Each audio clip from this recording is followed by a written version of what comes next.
Hi everyone. How you doing? I haven't been on live in a hot minute. Happy New Year. For those of you who celebrate the new year, the tea is I don't believe the new year is in January. For me, the new year is in March, and that's when my new year is. March is also my birthday. So, there you have it. I'm just going to give people some time to come into the room.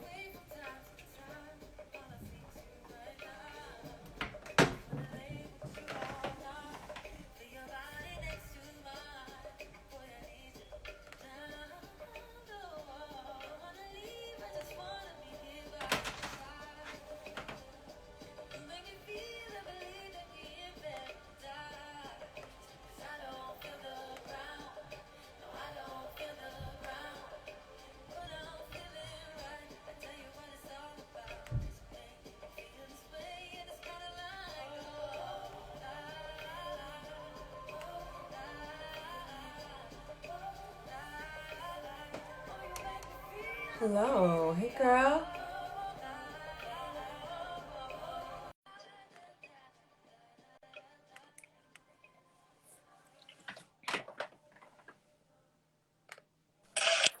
Queen Malika. Oh my God. Good morning. Good morning, Grand Rising Empress. Oh my gosh. I How think are this is you?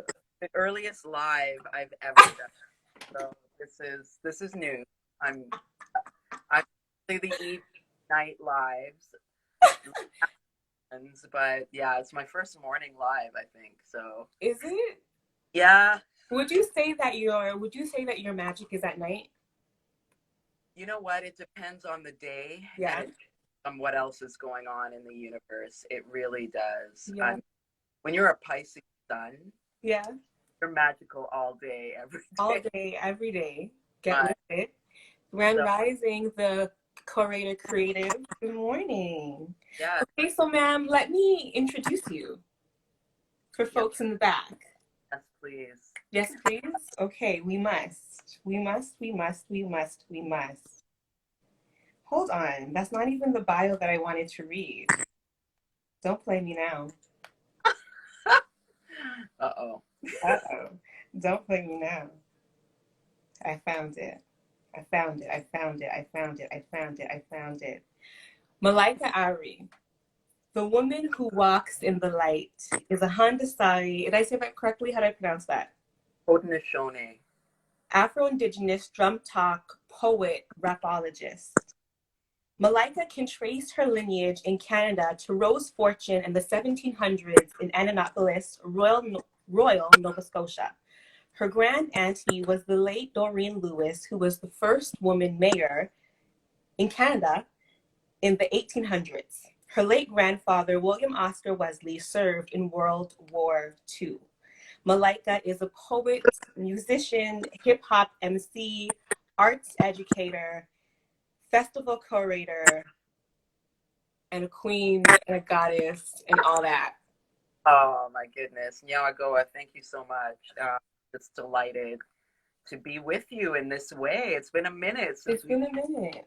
I did a lot together kind of virtually Yeah, back in October. yeah. Uh, we're burning down colonialism. Right, right, right.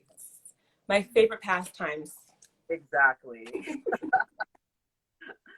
Okay, Malika, so let's get into the conversation. Okay. When did you fall in love with hip hop? Oh gosh. I guess there were different, right? Because I mean, hip hop is an evolution, it's a culture. And I don't think it's a destination. I think hip hop's a journey. So I think my first kind of like exposure to the culture was actually through my older. They were both part of like breaking or b-boy fit.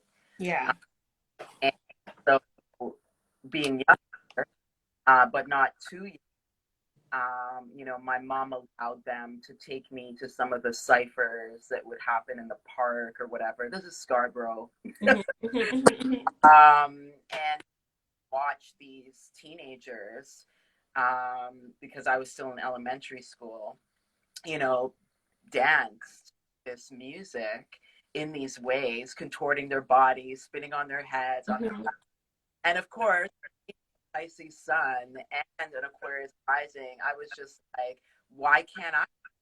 And mhm. so I remember, at that time we were living in a town on Virgo Starway, of course. so so this was actually Scarborough. So we're in this townhouse in Starway, and my mom's kitchen. She had that like a low like a type of flooring that was real like slippery if Mhm, you mhm. whatever. And so I got the bright idea that we could use my mother's to actually throw. And so when my cousins came over, we put on some music That was and the dance floor. trying to like do like a windmill. And the only thing I did well was worm, but I think I broke my ribs. I was like, why am I sitting? My mother was not having this. We were like breaking things and things were falling all over the place. And I realized that wasn't where I be in hip hop, although Mm. I dance. And so more like listening to, the music, starting to listen to music like on the radio. And then I had a lot of friends whose older siblings were DJs and they were making like mixtapes. And so, for a little bit of babysitting money, I was able to buy, first set of mixtapes and just kind of take it all in. And I was just like, wow, What this was is, the first mixtape you bought? oh my God. Jeez. The first mixtape I bought actually was mostly like LL Okay. because I told my friend that I was obsessed with LL Cool J. He was hot. I was, He was high. He was it. I was like, that's my man. Get me some LL. So I really had a whole bunch of like LL DJ mixes on it, like and also stuff that wasn't released. Like the guys obviously would also go south of the medicine line, so they had access to a lot of music that we didn't have up here, Mhm, mhm.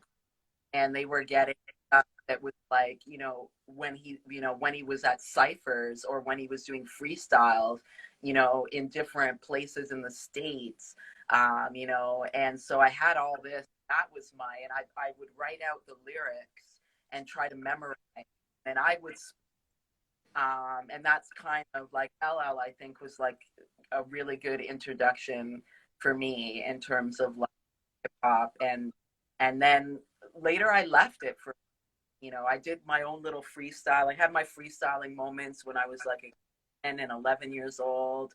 And I held my own. And it was always against boys because no girls were really confident to Mm. a freestyle cipher. Mhm. But I just kind dealt with other life journeys, and Yeah. really wasn't probably until like Lauryn Hill Yeah. that I was like, What? yeah, Like that changed the game. yeah, I was Yeah. like, I need to get back to this. It's calling me back, and that was good timing because a lot of other things falling into place. So yeah, the Lauryn Hill education of Lauryn Hill, like a huge piece. A huge piece. Yeah, I feel you. I remember when I first got the Miseducation of Lauryn Hill album, and I was writing all the poetry Oh in yeah, my book. And I was like, funny how money situations. yeah. Okay. Look at that dirty mattress. Like, what? Okay. So talk to me about growing up. Where were you born? I was born in Toronto. Born in Toronto. Yes. And yeah. And growing up was, a lot of things. I have two younger sisters who are twins, and I have a younger brother. And my Mm-hmm. younger brother is in the States, Mm-hmm. so I don't see him as much. My sisters are here in Toronto, Yeah. and yeah, growing up, I was I was always a performer. Like my or artistic inclination started very young. It was helpful that a lot of members of my extended family and my even my immediate were also artists. My mom did visual art and um, was a really great storyteller and did her own thing. Um, and I always exposed us to music. There was always music playing in my house. My mom had a whole system, Mm-hmm. and basically had she was very organized. So Mm-hmm. everything was organized by genre. So Yeah. the R&B, there was the Motown, there was like the what do you call it, the English invasion. She had it all organized. And so it was great to know that art was appreciated from an early age. I had an uncle who was into music and photography, an aunt who was into music, another aunt who was into like hair and makeup and that, and then obviously a lot of teachers as well. A lot of people that were engaged in different forms of education. Yeah. Like I really was exposed to what would eventually be part of my life journey early. But at the same time, growing up was tough because, we didn't have a lot monetarily. But then I think if you're a creative kid, sometimes that Yeah. your creativity because you have to figure out ways to entertain yourself or to have the fun that you can't have because you don't have the material wealth to buy things that people do to have the fun. Yeah.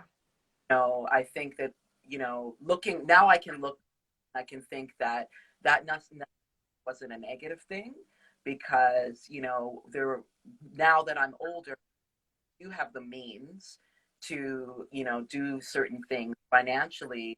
I feel like it created a sense of, a humility and appreciation and just being resourceful. But at the same time, scarcity is real. And there were times when, um, not having the best or not even having your mom around as much as you would like because she had to work multiple jobs just to make sure that you had a roof over your head and you had something in your tummy and those kinds of things. So growing up, in a modest kind of way, definitely. And being the eldest meant that I also had a lot of responsibilities, like a lot of elder kids when you have siblings. So I was allowed that kid with the key. Don't look. This was like the key was the thing. Don't because you'll be locked out of the house. Like so. Keeper of Yeah, the keys.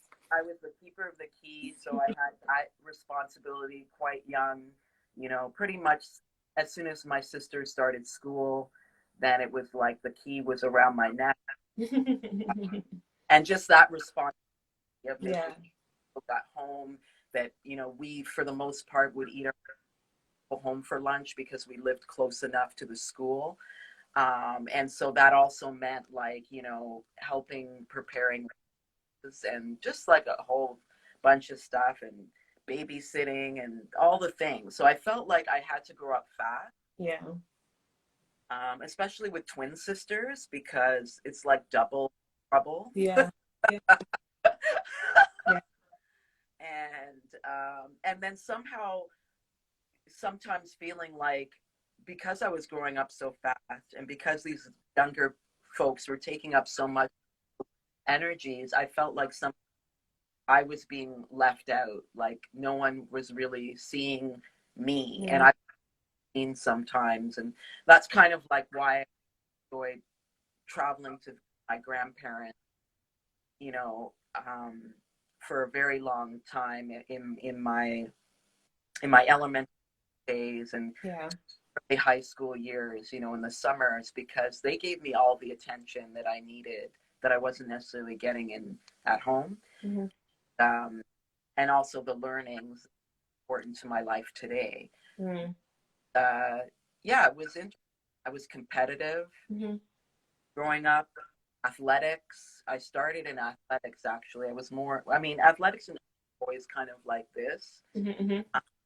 but I was really quite good at long distance running, uh, at soccer, badminton, volleyball. Don't even play with me. Uh, Volleyball was your sport. Ball.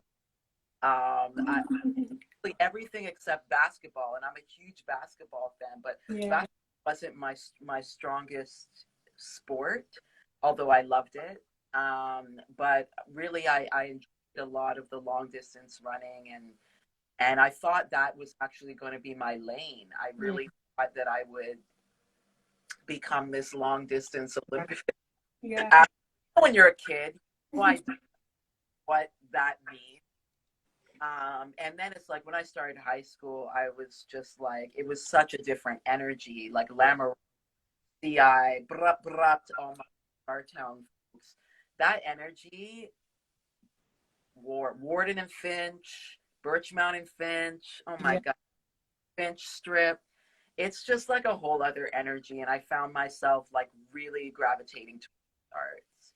And I think the art, like, it saved me from depression, suicide.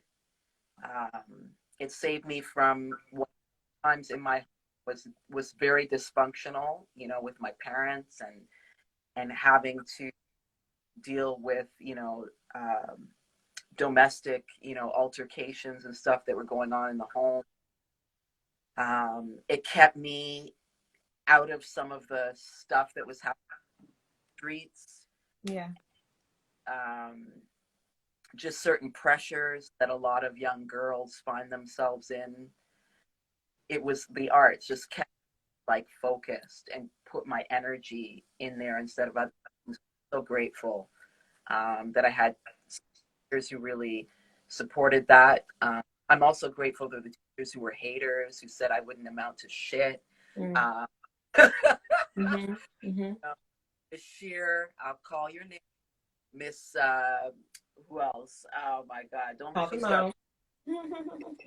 But so especially my elementary school white teachers were some of the worst.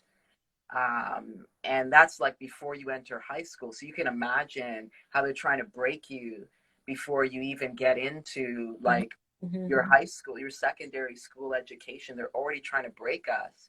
And I had like school teachers who were just like, you talk too much. You don't write. You don't speak. We don't. You're whatever. All the things. And Okay. that actually make me who I am. Those are my gifts, but they didn't see them as gifts. They saw it as something that went against like this Western colonial educational way of trying to string Black and Indigenous and other around Yeah. the system. So school was hard for me, because I was more intelligent. They were threatened by it. I saw things that they couldn't even see. I knew things that they didn't even know, and I was highly creative, and it was a threat to them. And so, um, I'm so grateful that I got my spirit name, and I knew that even though I didn't understand it, but knowing that you're the one that walks and stands in the light means that no one's gonna dim me, yo. Come at me. So yeah, my childhood was something else for sure. Like all of us, there was the good, the bad, and the ugly, but we're here. But we're here. And the healing continues. We still have the healing to do. Um, Talking about mother wounds on the weekend, and that's real talk. Real talk. But that's the work that we need to do, because we're trying to be better for the next generation, for our descendants, and for ourselves. We owe our inner child.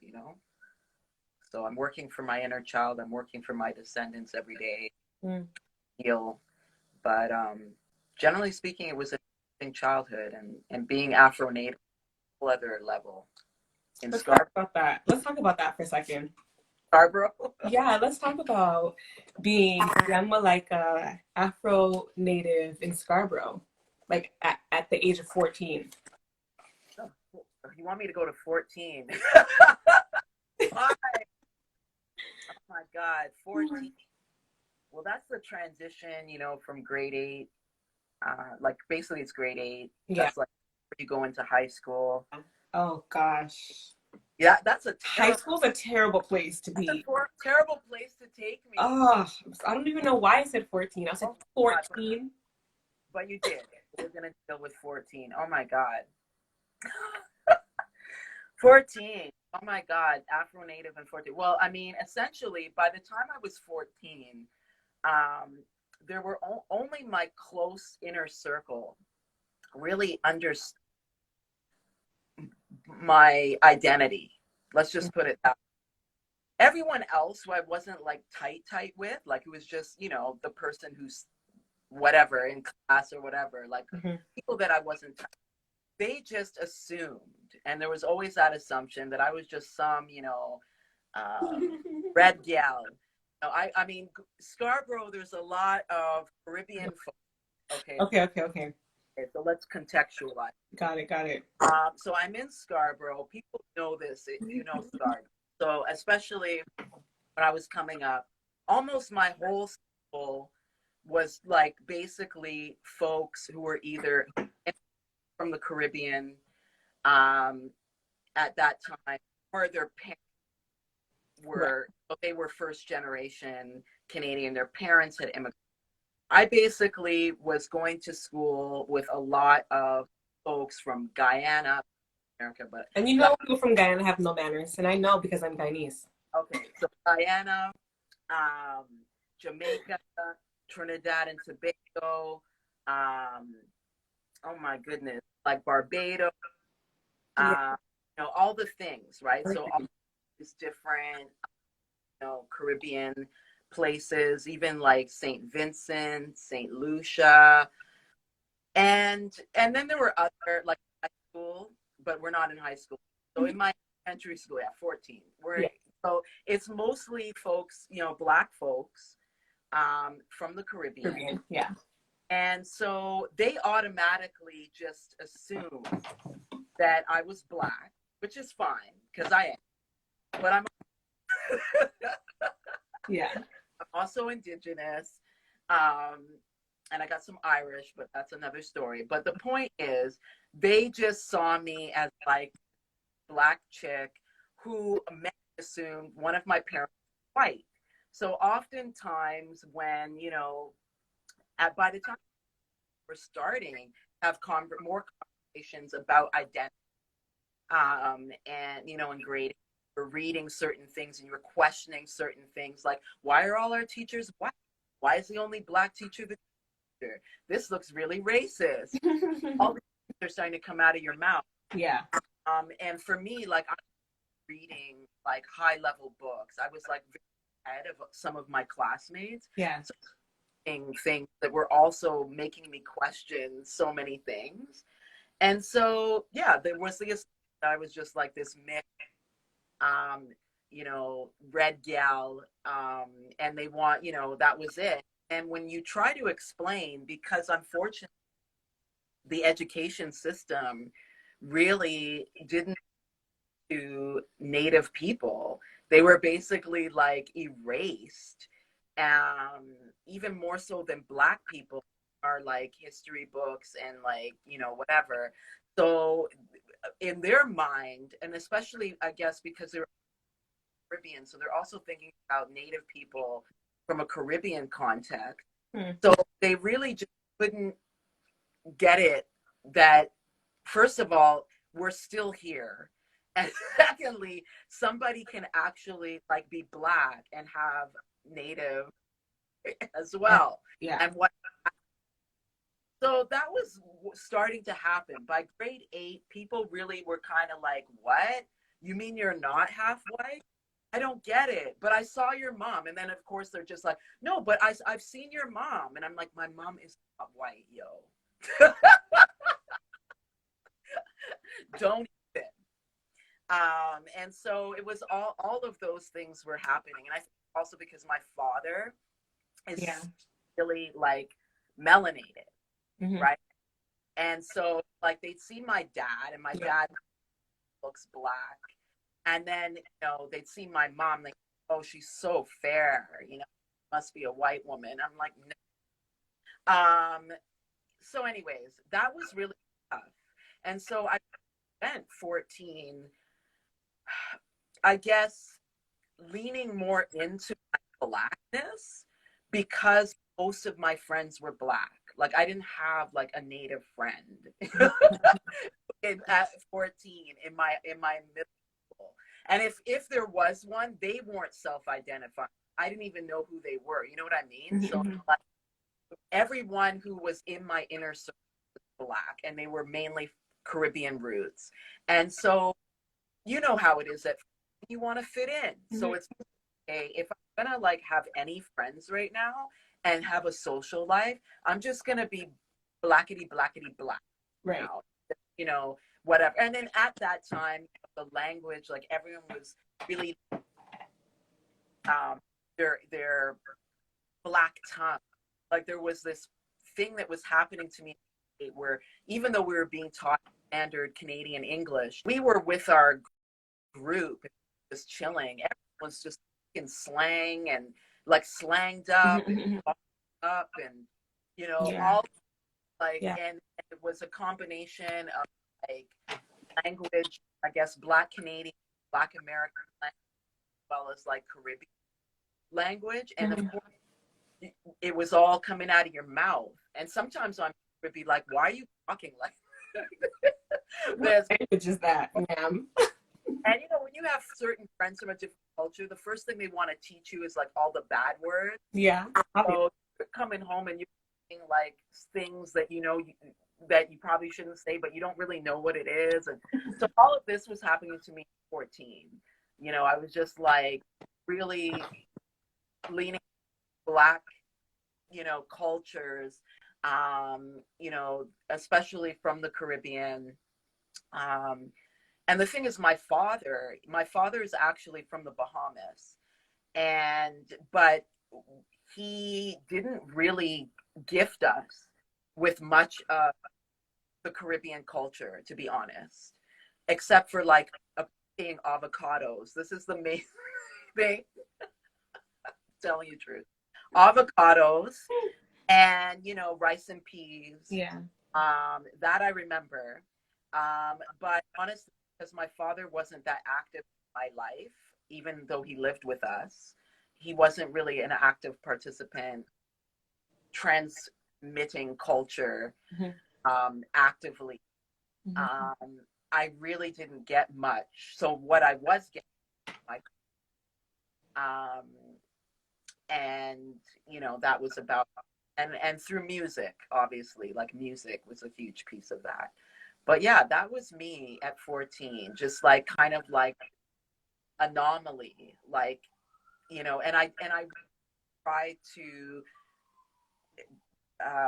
even at 14, I was really clear with people not to exotify me or not relegate me to a half-breed or a mulatto context, which was that a lot, especially the boys. You know how 14 boys, right?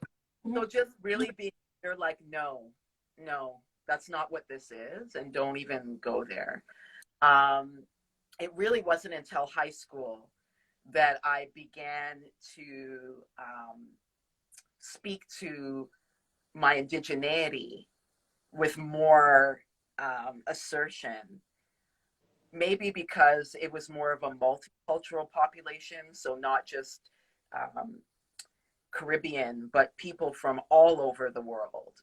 High school actually at that time was said to be the most multicultural high school. And so it was like everyone around the world went to my high school. And I think it's because it was so culturally diverse that I felt like I could share more of my indigeneity. And because I was older and I began to notice that my indigeneity was not represented in the books we were reading, you know, the classes I was in, it was also a motivation to speak up and represent. Yeah. Yeah. Yeah. When did you fall in love with the moon? Oh my God. Did I fall in love with Grandmother Moon? I think Yeah. I've always been in love with Grandmother Moon from a very young age. Um, my mother, my grandmother would tell me stories about her. Mm. And so I've always felt like she was the other grandmother. Like she literally was this grandmother who was like over me. I was fascinated. I was that kid who like in the middle of the night, if there was a I would want to go out the balcony. I remember, you know, our first, well, when I was born, lived in an apartment. We were on the 16th floor. Mm-hmm. And so being at an elevator, it almost seemed like you could touch Grandmother Moon when you're small. Mm-hmm. Mm-hmm. I would beg to go to the balcony Mm. and see Grandmother Moon. And I would be defiant. I would say, I'm not going to sleep until I see my grandmother. And so, you know, if they wanted me to shut up, somebody's taking me out on the balcony. So I feel like that has always been a part of my life. You know, Mm-hmm. I can't remember not having Grandmother Moon present. Yeah. Mm-hmm. Mm-hmm. What would you say is the role of wild women in the revolution? What is the role of wild women in the revolution? I mean, aren't Wild running the revolution? Come on. Come I mean, on. aren't the ones who That is like, the quote. Aren't yeah, wild women running the revolution? yeah, like, I mean, Yeah. it always takes, um, it always takes that kind of woman or that type of them to get shit started. You know, that's you need that in every society, every community, every village, every boardroom, every classroom, you know, every everywhere. Because what to me it means to be a wild woman is really being in touch with your intuition, with your magic, um, with your purpose, Yeah. and from that comes your power. And you know, I just can't see anything happening, anything evolving, anything shifting, anything transforming without those types of women or femmes leading the way. It's just not possible. So I just, yeah, what I think. Yes. Yes. Absolutely. Yes. And yes. And yes. When were you first introduced to freedom? Wow. Well, if I think about this from a place of what I know now, as opposed to what I knew then, what I know now is, you know, my first experience with freedom would have been before I was in this physical vessel. Mm. So being an actual energy, um, you know, source within the great mystery, within, you know, the universe, that's the ultimate freedom. To be a part of that consciousness of the universe, that's the ultimate freedom. So I feel like that definitely would be the first freedom. And then the second freedom is that coming through, as this vessel, after, that gestation period, and coming through into this world, because, those first early years of being a being within this vessel is what, our elders often call the good life. Mm. That 0 to 7 years is the good life, because you really are expected to just be.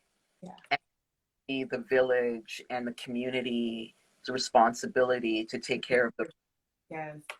so that you can begin to just grow on all different levels, your mind, your body, your heart, and your spirit, in the way that it's meant to.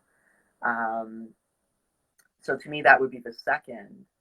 And I think the next freedom is just when you begin to realize that when you get that awakening, we go through a period where, after the good life, Is the real life, the hard life. life, and real life is not real life. It's all this matrix. It's all this you know shiny stuff that is really an illusion. It's like a sleeping pill, that's meant to dampen our electromagnetic fields of spiritual awareness. And at some point, when you actually break through that dampening, that's another level of freedom. It's like you come back to your in relationship with who you were before you were in this vessel, and who you were when you came into the vessel. It's like a rejoining. To me, that's the Trinity. Mm. In the Matrix, the chick's name was Trinity for a reason. I could go on you, but it's the coming together of those components. Our spirit self, our subconscious, our conscious, all of that in one. Um, that's a huge piece of freedom. But what's interesting is one of my Afro-Indigenous sistren on I, who I really respect. She's south of the border, or south of the medicine line, and does some amazing. And it's funny because I had a feeling you'd ask me this question, so I wrote down two things that she recently posted. The first one is, and this is Amber, and the first one, idea that freedom is free should bother us. Say that again. The idea that freedom is not free should bother us. And then the second thing she posted was, freedom is oddity under capital. And so that really brings back to the notion, like, can we actually be free? I think all of these things, number one, it's a state of mind. So I always say, for me, life, LIF, is living intentionally free every day. That's what. Yeah. Living intentionally free every day. So freedom is a state. It is a state of mind, a state of heart, a state of spirit. It is a state of body. Of course, we are restricted and we are limited in this physical plane, in these systemic oppressive structures.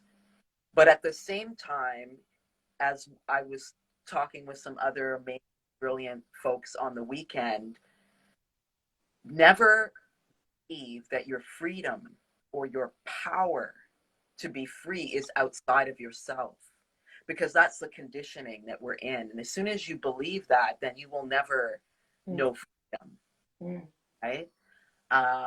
So I agree. As long as capitalism, patriarchy, all systemic colonial systems prevail, Yeah. our freedoms are always in jeopardy. But at the same time, I cannot live my life like I am imprisoned in my life, right? And I'm not going to live just to exist. I want to exist to live. That's why I'm here. So, we all come into our lifetime at certain times for a reason. And I know every time I've come into a physical vessel, there's always been war. There's always been pushback. There's, the possibility of losing freedom.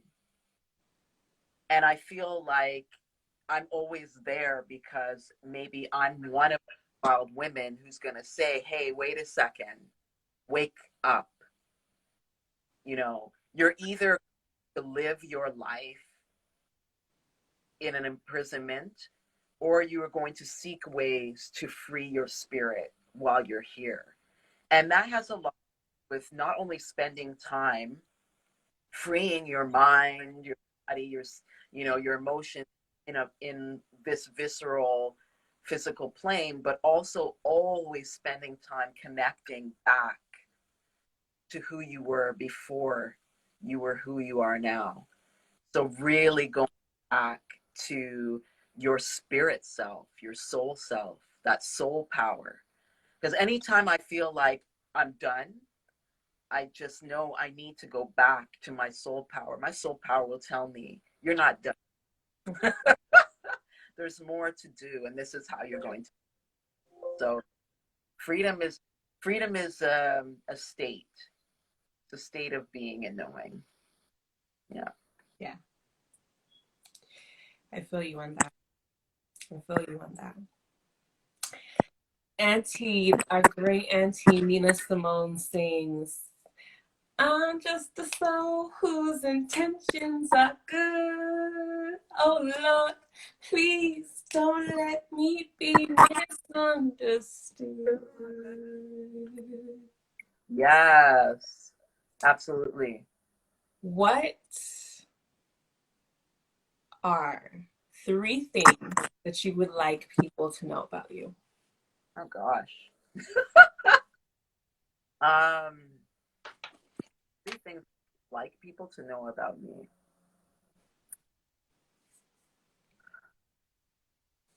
Wow, this is putting me on the spot. That's a good question because honestly, in this winter season, I don't want nobody to know about me. Like winter is me going in Yeah. and just being with myself.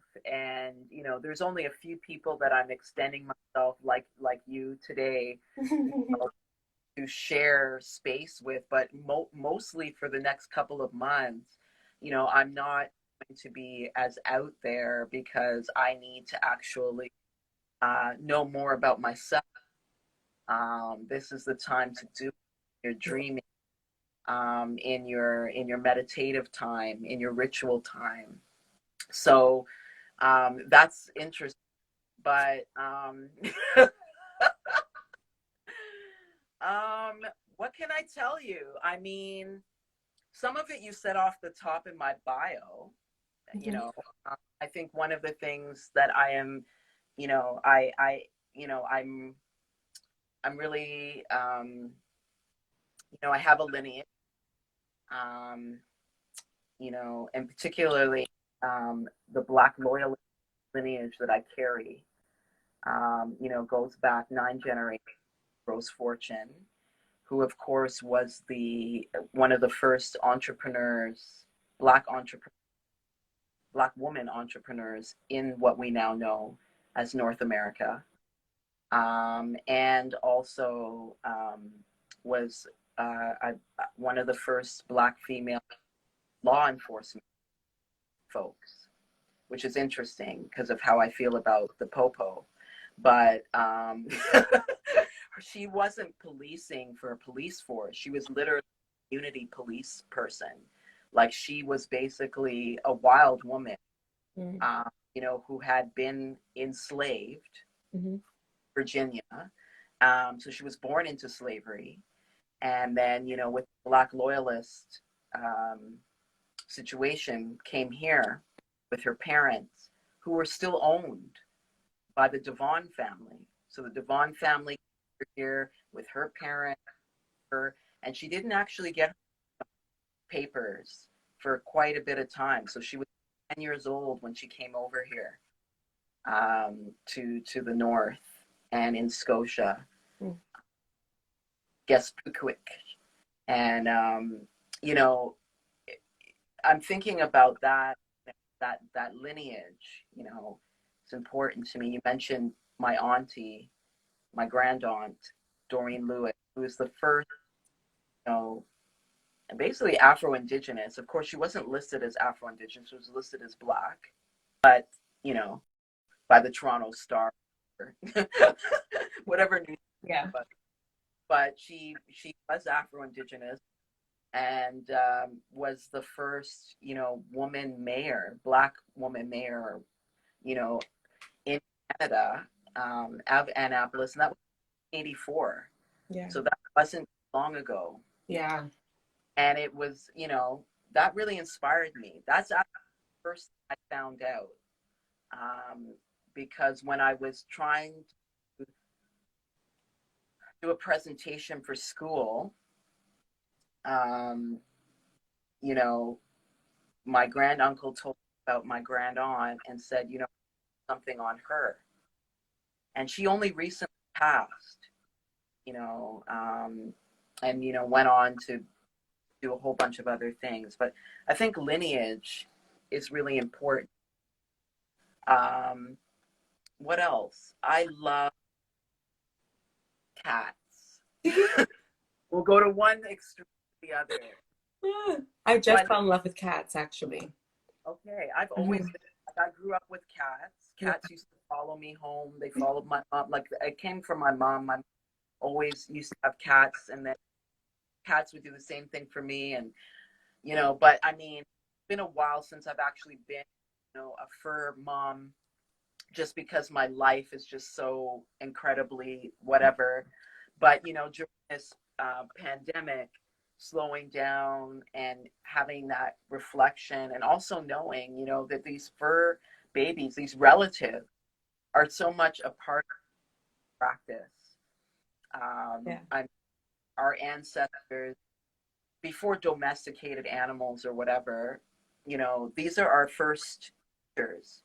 These are where our clans from. We get our clan from our animal relatives, because they taught us how to be in relation with the land. And so I have a appreciation for all my relatives, my plant relatives, a plant mom. I love working with plants. So, a plant moms and fur mom, like, that's really something that I love. That's something maybe you don't know about me. I love little fur babies, and I'm looking to adopt a couple of fur babies this year. That's part of my vision board. I think I have the capacity to do it. So yeah, I think that's important. And I guess, what's a third thing? I love sex. I Yes. love, I now I love that for you. don't be up in my DMs now. But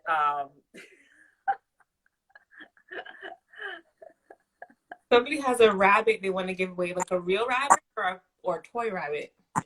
yo, I might eat that rabbit, because I'm not native. Ooh, keep your rabbit, girl. Keep your rabbit. I love to cook, and I don't want to one day be like looking at the bunny and be like, yum, yum. I'm making stew, honey. I'm making Yo, I have one last question for you, Malika. Yes. How would you define Black girl magic? How would I define Black girl magic? Well, first of all, I think, like, honestly, because you know me already, Um, I think we need the girl out of there. Okay. We aren't girls. I mean, I'm not. I'm a grown ass woman. Mhm. So I think like to just be mindful of like when we're you know and I mean it's not to take away from those Black girls. They're actually girls, that are young, little folks. But when you are a grown woman and you're using terms like girl boss, and this is another one that's just like no, Mhm. it's also of feeding into that patriarchy that somehow um, you know we as women do not have the intelligence or the liberty to be in these positions, that we are always seen as something inferior to a man. No one's saying boy magic. No one would say that if they were going to. No one would say a boy boss, like a man boss, period. Just say boss. Exactly. So just being aware of that. But back to the question. Um, I think, like, again, magic in general is something that is part of everything. Everything has magic, because magic is energy. Magic is creative sourcing. It's like energy that allows us to create, to femifest, to dream, to make our dreams real and tangible. And so I think that for me, um, when we associate ourselves um, as magic, what we're really telling the world, well, what I feel like for me is like I'm telling the world that this is my birthright. Like this is what I was gifted with, that I am this whole being. Um, I have a power, um, that I can, um, and therefore I need to be valued in a certain way. Um, when I think about you know medicine keepers and healers and prophesizers, orators, gods, like all different people, community, Indigenous and Black community, you know, um, that that magic, but were demonized because of colonization, and our magic had to go ground, right? For Indigenous folks, we were told point blank, Indian Act, that if you practice any of this spiritual stuff, you're done. And so that's why when we step into our magic today, we're doing a lot of things. We are honoring ancestors. We are showing our descendants and future generations that there's nothing to. Um, we are reclaiming our power, our beauty, um, all of the things that we came into this, being with, that is part of who we are. Yeah. As I always say, we are a startup. We have all of those materials, all those energies inside us. And it's about, stepping into all of these spaces and not dimming lights, not dimming magic. And also knowing when we need to share that magic. Because again, magic to me is both protection. So it protects us from all this colonial, low vibrational, yes. Yeah. But it also is meant to be shared so that we can collectively um, be there for each other in a good way. So I don't know if I answered the the question, but it's all those things. So I think, it's because I feel like that term is co-opted. I think a lot of people use on social media, like, yeah, magic, like It's like a glow. Like, what is that? Magic is a magic is of being and knowing.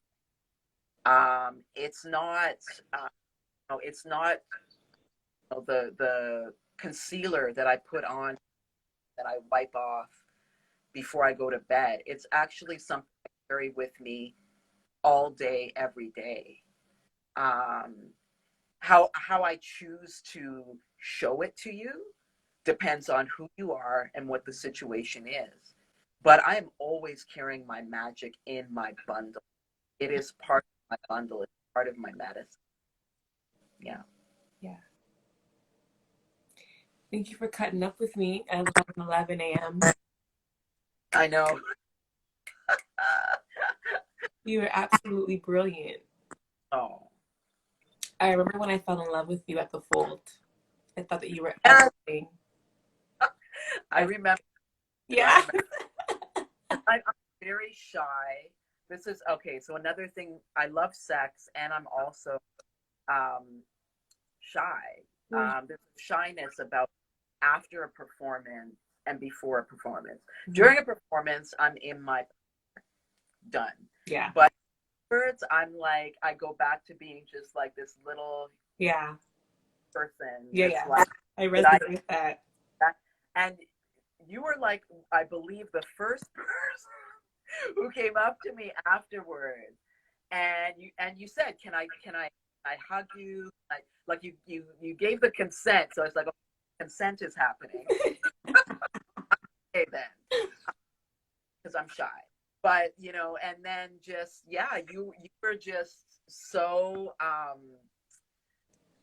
you were just so honest in how impactful, I guess, my words were and my energy was and everything that you saw. And I never thought about you my whole ride home. And I even you when I talked to my friends who, oh my God, how was this? I said, oh my God, the last gig where we did the slam, whatever. One sister, I can't remember her name because I'm terrible when it comes to names, but the face, I was able to describe you, and I said, oh my God, her energy, her spirit, she was just so much love, so much, genuine sisterhood. Like, I just felt like a sisterhood. I don't even the person, and I felt like, oh my God, I felt like we should have hung out. Like, we should have just like gone somewhere after the thing. Painted the town red. Yeah, you know what I like, but everything is everything. But we ended up reconnecting. But yeah, just so much love there. But I do remember. I remember. Yeah, I remember that moment. Beautiful.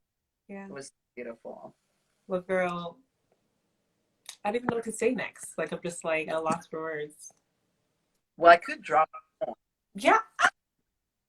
I'll drop the poem that actually fall in love with me. Yes, please. Please. Our love story. That's our love story. So this I believe this was the last poem of my set. Yeah. Was, Don't Speak. Don't Speak. And the story behind this poem is that I wrote this poem. I had already started writing it, but I ended up finishing it as the news that an elder in our community had passed.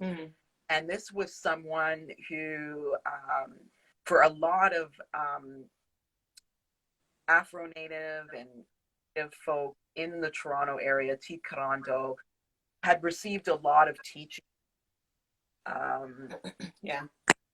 So a lot of people were devastated. He was a mentor to many. Vern Harper, rest in power. Rest in power.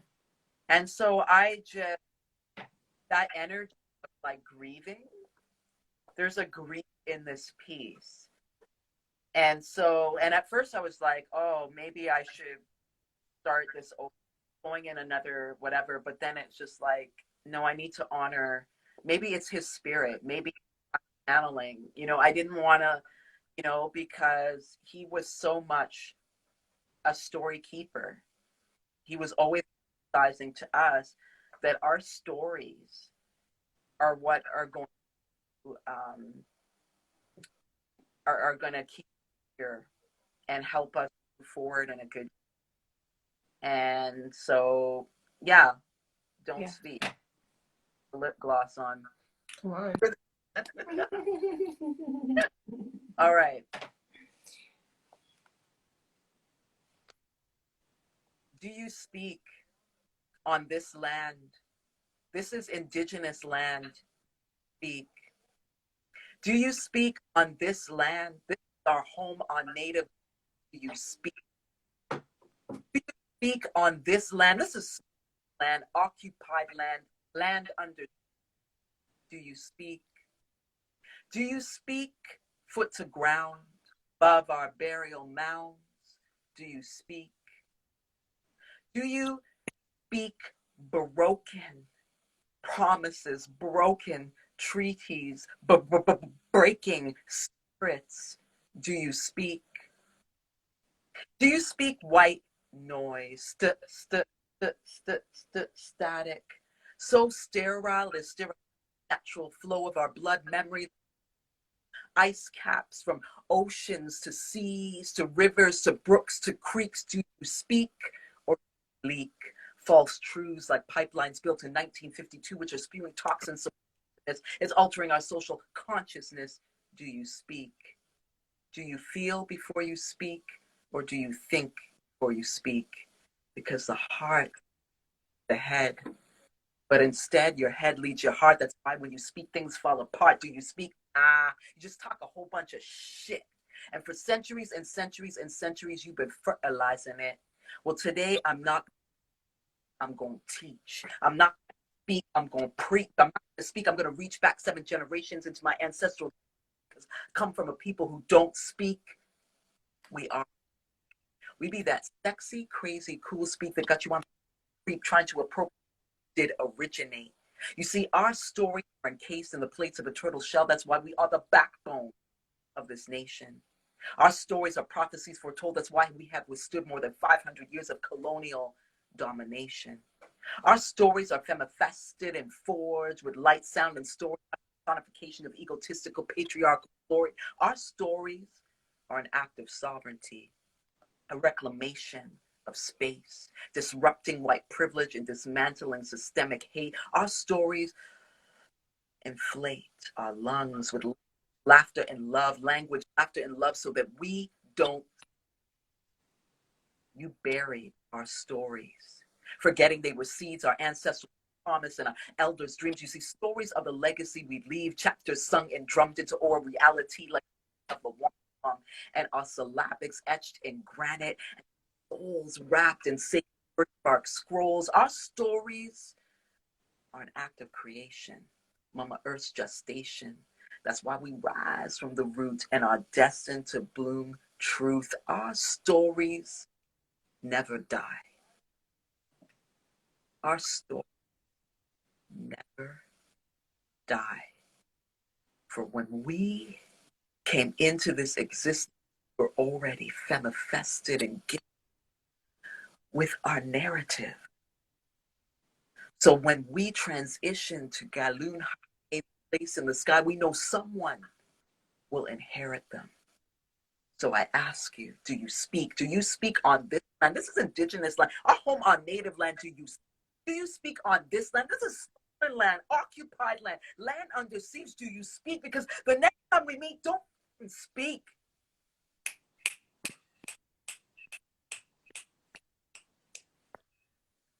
Just listen. And maybe, just maybe, I will share my story. Yes. Yes. Yes, indeed. I want you to know that in a world where they tell you that the sky is the limit, know that you are cosmic and therefore boundless. Yes. In a patriarchal society that constantly imposes their perverse views of what a woman should be, sis, Know that you can be world changing, law breaking, no shit taking, aggressive, offending, and all things deemed unladylike. Know that you, girl, are the movement. Your voice can be loud and beautiful, strong and passionate as you stand at the front lines of the revolution, screaming at the top of your lungs, fuck the system, Black Lives Matter. And in true Black girl fashion, when life gives you lemons, you summon up all the Black girl magic surging through your veins, passed down to you by grandmas and aunties, and you keep it pushing, sis. I mean, after all, isn't it us who curry the backs of chickens and gourmet the tails of ox? So when life gives you lemons, you just conjure more lemons and more lemons and more lemons. This, I want you to know that you are creation. You have given birth to the nation, breastfed humanity, carried society. Your ancestors have built pyramids and traveled in spaceships and maintained divine balance. Gnosis that this is the truth. This is the blood that flows through you, Malika. Know that you are queenly. Know that you are royalty. Know that you, girl, are the movement. Know that I am my sister's keeper, and on my back I will carry her when she cannot muster up the strength to put one foot in front of the other. Malika, you are my sister, and there is no competition, just love. For your beauty is not the absence of my own, rather a reflection, a reminder that together we, girl, ooh, we be the movement. Yes. Yeah. We be the movement. You know it be like that. Oh, love it. Love it. Oh. Nyawagoa, big thanks. Walomtik, thank you so much for having me. Share space with you in this way. Expose myself in this way. Girl. You know, I'm you know, it's funny because I spend a lot of my time interviewing other people, and you know, and so it's always interesting when I'm on the other being vulnerable. But I feel safe with you, and I love the work that you're doing. I can't wait to participate in the coven. Like, when is this happening? I'm excited. And you know, again, you know, I just what you're offering the world is such empowering medicine, and so needed. And I do see you as my sister, absolutely. And I think sisterhood, you know, the rematriation matriarch is so important in the conversation of abolition. And so I'm just grateful that I feel like I am lining up or am in a relation with so many amazing souls. I know have my back and my front and my sides. Yeah, girl. You know, when we really do need to go to battle. Yeah. I know y'all there. So appreciate you so much. Yes. Yes. I love you. Bye. Bye. Thank you for tuning in, folks. If Pussies Could Speak, featuring Malika Ari.